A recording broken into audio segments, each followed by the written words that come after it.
Hello दर्शकबिनहरू नमस्कार। मेरो new ब्लगमा welcome छ सबैजनालाई।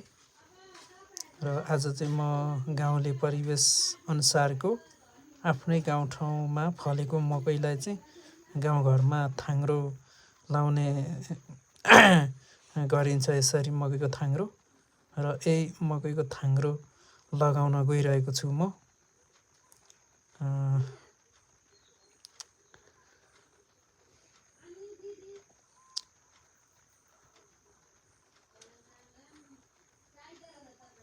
लाई त दर्शकबिनहरू म मकैको थाङ्ग्रो लगाउन सुरु गरेँ।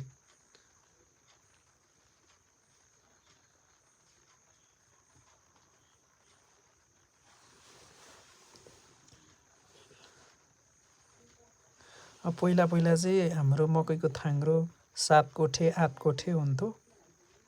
यसपालि चाहिँ अब जन्जाल नभएको कारणले गर्दा मकैको थाङ्ग्रो दर्शकबिनहरू 3 कोठे मात्रै भयो है।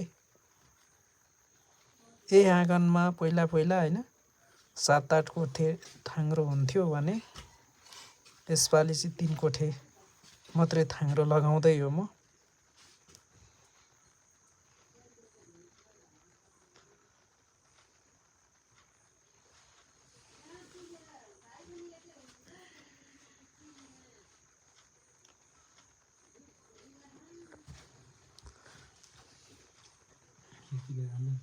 मलाई मकै दिने चाहिँ बुहारी हुन् भने त्यो सानो केटो चाहिँ भतिजो हो मेरो।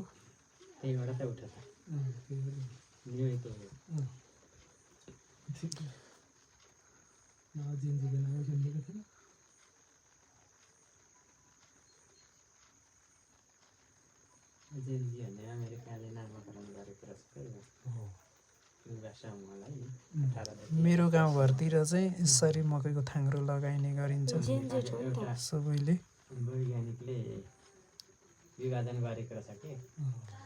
ल त साथीहरू भिडियो कस्तो लाग्यो मेरो युट्युब च्यानलमा सबैले सब्सक्राइब गरिदिनु होला, लाइक कमेन्ट सेयर गरिदिनु होला है त।